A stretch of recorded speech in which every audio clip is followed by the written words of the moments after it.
വെനസ്വേലയുടെ എണ്ണശേഖരം പിടിച്ചെടുത്ത ട്രംപിന്റെ അടുത്ത നോട്ടം ഇറാനിലേക്കാണ്. അവിടെ ഇറാനുമായി തന്നെ കൊമ്പ് കോർക്കുന്നതിലും ഉപരിയായി തന്നെ ഇറാനിലെ എണ്ണശേഖരത്തിൽ കണ്ണും നട്ടാണ് ട്രംപ് ഒരു നീക്കം നടത്താൻ ഇപ്പോൾ ഒരുങ്ങുന്നതെന്ന വിലയിരുത്തലാണ് പുറത്തു വരുന്നത്.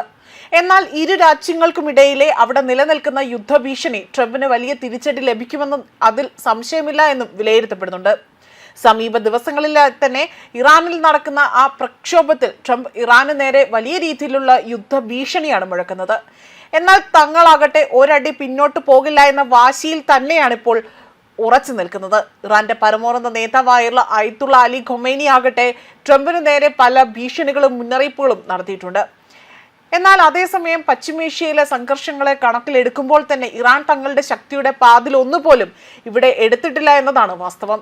കഴിഞ്ഞ ദിവസം പുറത്തു വന്ന റിപ്പോർട്ടുകൾ പ്രകാരം ഇറാൻ തങ്ങളുടെ ആയുധശേഖരം വിപുലമാക്കുന്നു എന്ന വാർത്തകളാണ്. 2000-ലധികം മിസൈലുകളായിരുന്നു വിന്യസിപ്പിച്ചത്. ട്രംപിന്റെ ഭാഗത്തു നിന്നും ഏതെങ്കിലും തരത്തിലുള്ള ആക്രമണം ഉണ്ടായാൽ അമേരിക്കയെ ചുട്ട് ചാമ്പലാക്കാൻ പാകത്തിന് തന്നെയാണ് ഈ മിസൈലുകൾ വിന്യസിപ്പിച്ചിരിക്കുന്നതും. വെനസ്വേലയെ പോലെ തന്നെ ഇറാനെയും അവിടുത്തെ എണ്ണ തന്നെയാണ് ട്രംപ് ഇപ്പോൾ ലക്ഷ്യം വെക്കുന്നതെന്നും അറിയാൻ സാധിക്കുന്നു. പക്ഷേ വെനസ്വേലയെ പോലെ തന്നെ ഭരണചക്രം തിരിക്കുന്ന അലി ഖൊമൈനിക്ക് എതിരായ നേതാക്കളെ ഉള്ളിൽ നിന്ന് അവിടെ കണ്ടെത്തുന്നതിൽ വേണ്ടത്ര പുരോഗതി ഉണ്ടാക്കാൻ കഴിയാൻ അമേരിക്കയ്ക്ക് ഇത്തരത്തിലൊരു നീക്കം നടത്താൻ സാധിക്കുമോ എന്നതാണ് ഇപ്പോൾ എല്ലാവരും ഉറ്റുനോക്കുന്നത്. പണ്ട് ഇറാൻ ഭരിച്ചിരുന്ന ഷാ കുടുംബത്തിന്റെ ഇപ്പോഴത്തെ നേതാവായ റൈസ പഹൽവിയെ പകരം നേതാവായി ഉയർത്തിക്കൊണ്ടുവരാൻ അമേരിക്ക ശ്രമിച്ചെങ്കിൽ പോലും അതവിടെ വിലപ്പോയില്ല, അല്ലെങ്കിൽ അത് നടന്നില്ല എന്നതാണ് ആ ജനതയ്ക്ക് മുന്നിൽ, ഇറാൻ ജനതയ്ക്ക് മുന്നിൽ അത് മറ്റൊരു രീതിയിലേക്ക് എടുത്താൻ സാധിച്ചില്ല എന്നതാണ് മറ്റൊരു വസ്തുത. അലി ഖൊമൈനിക്കെതിരെ പ്രക്ഷോഭം നടത്തുന്നവരെ അതിശക്തമായി തന്നെ ഇറാന്റെ റവല്യൂഷണറി ഗാർഡ്സുകൾ എന്നറിയപ്പെടുന്ന പട്ടാളമാകട്ടെ അതിക്രൂരമായി തന്നെയാണ് അവിടെ അടിച്ചമർത്തുന്നത്.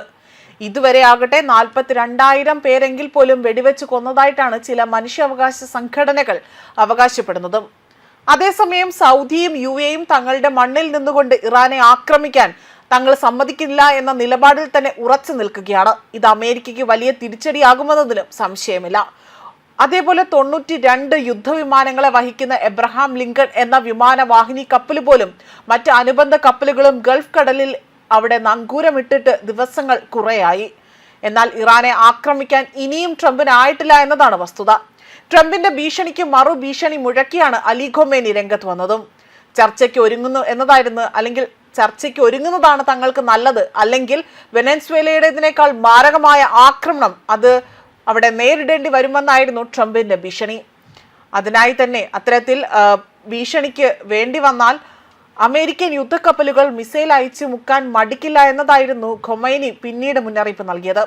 മാത്രമല്ല ഖത്തറിലും സൗദിയിലുമുള്ള അമേരിക്കൻ സൈനിക കേന്ദ്രങ്ങൾ തകർക്കുമെന്നും ഇറാൻ ഭീഷണി മുഴക്കുകയും ചെയ്തിരുന്നു. ഇറാൻ ആണവായുധം നിർമ്മിക്കരുത് എന്ന ഭീഷണി കഴിഞ്ഞ ദിവസമാണ് അമേരിക്ക മുഴക്കിയത്. മാത്രമല്ല ആഭ്യന്തര കലാപകാരികൾക്കാകട്ടെ അവർക്കെതിരെ ആക്രമണം നടത്തരുതെന്നും ഇറാൻ ഉറപ്പു തരണമെന്നതായിരുന്നു അവർ ആവശ്യപ്പെട്ടതും. എന്നാൽ ഈ ആവശ്യങ്ങൾ ഒരിക്കൽ പോലും ഇറാൻ അംഗീകരിക്കില്ല എന്നതായിരുന്നു അവർ ഉറപ്പ് നൽകിയിരിക്കുന്നതും. ന്യൂസ് ഡെസ്ക് കർമ്മ ന്യൂസ്.